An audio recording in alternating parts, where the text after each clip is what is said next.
বেহেশতের শান্তি। পরম করুণাময় আল্লাহ তাআলা তার পবিত্র কালামে মাজিদের মধ্যে বলেছেন, ইন্না লিল মুত্তাকিনা মাফাজান হাদাইকা ওয়া আনাবা ওয়া কাওয়াইবা আতরাবা ওয়া কাসান দিহাকা। নিশ্চয়ই মুত্তাকিনদের জন্য রয়েছে বিরাট সফলতা, আর রয়েছে উত্তম বাগানসমূহ এবং আঙ্গুর ও সমবয়স্কা নবযুবতীগণ এবং শরবতপূর্ণ গ্লাস মজুদ আছে। সূরা জারিয়াতেও আল্লাহ তাআলা বলেছেন, নিশ্চয়ই মুত্তাকিনগণ বাগানসমূহ ও স্রোতশ্রেণীসমূহের অধিকারী হবে। মুত্তাকিনদের জন্য আল্লাহ তাআলা যা নির্ধারিত করে রেখেছেন তা তারা চিরদিন ভোগ করবে। নিশ্চয়ই তারা দুনিয়াতে সৎ কার্য করেছিল, তাই তার ফলস্বরূপ আল্লাহ তাআলা তার প্রিয় বান্দাদের জন্য যে অফুরন্ত সুখ শান্তি ও আয়েশ আরামের ব্যবস্থা করে রেখেছেন, মানবের সাধ্য নেই তা ভাষায় প্রকাশ করবে। আল্লাহ রাব্বুল আলামিন তার প্রিয় বান্দাদের জন্য অগণিত ও অফুরন্ত নিয়ামত মজুদ রেখেছেন। বেহেশতবাসীগণ তাদের ইচ্ছা মতো যে কোনো সময় উহার যে কোনো নিয়ামত উপভোগ করবে। হাদিস শরীফে বর্ণিত আছে, সর্বপ্রথম যে দলটি জান্নাতে প্রবেশ করবে তাদের সৌন্দর্য হবে পূর্ণিমা চন্দ্রের মতো উজ্জ্বল এবং পরবর্তীগণের দেহের সৌন্দর্য নক্ষত্রের ন্যায় উজ্জ্বল হবে। জান্নাতি প্রত্যেক পুরুষের শরীরের দৈর্ঘ্য হবে হযরত আদম আলাইহিস সালামের সমান, অর্থাৎ 60 গজ লম্বা। জান্নাতবাসী প্রত্যেকটি নরনারী চির যুবক ও চির যুবতী থাকবে। তারা কখনো বৃদ্ধ হবে না, কোনো রূপ রোগ ব্যাধি তাদেরকে স্পর্শ করবে না।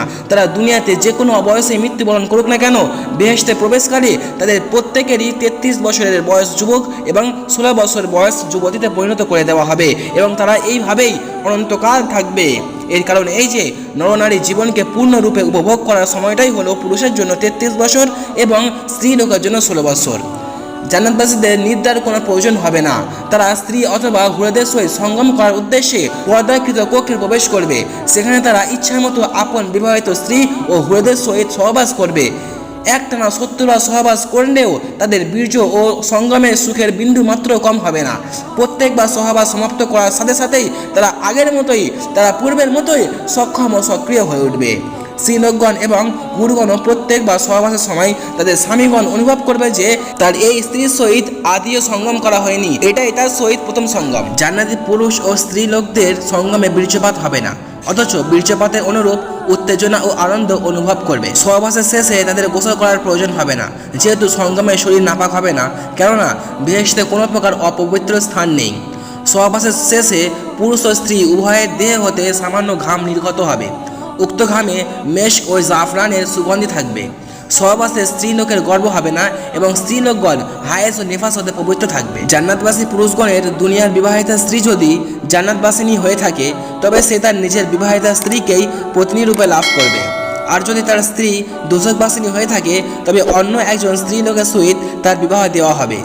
ঠিক সেই রূপ কোনো জান্নাতবাসিনী স্ত্রীলোকের স্বামী যদি বেহেশতবাসী হয়, তবে তার দুনিয়াবী স্বামীকেই লাভ করবে। আর তার স্বামী যদি দোজখবাসী হয়ে থাকে, তবে অন্য একজন জান্নাতবাসী পুরুষের সহিত তার বিবাহ দেওয়া হবে। মোট কথা, জান্নাতবাসী প্রত্যেক নরনারী পরস্পর স্বামী ও স্ত্রী নিয়ে বসবাস করবে।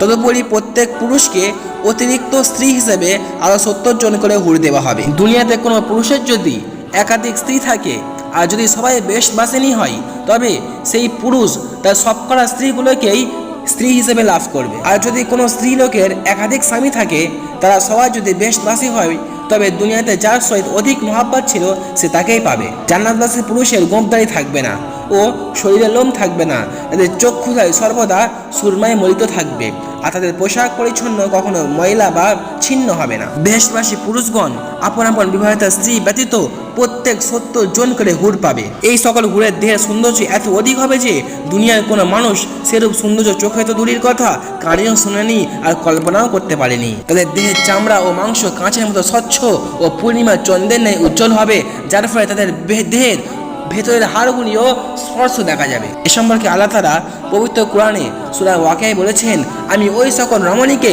বিশেষভাবে তৈরি করেছি, উহার চিরকুমারী, স্বামী সোহাগিনী ও সমবয়স্কা হবে। দেশবাসী নরনারী সুখ শান্তি ও আয়েশ আরামের পূর্ণ বিবরণ দেওয়া কোনো মানুষের সাধ্যের অতীত।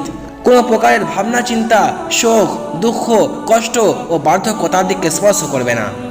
তারা অনন্তকাল অবর্ণনীয় ও অফুরন্ত নিয়ামত উপভোগ করবে। এই বলে আমি আমার ছোট বয়ান ইতি করছি। ওয়া আখিরু দাওয়ানা আলহামদুলিল্লাহি রাব্বিল আলামিন।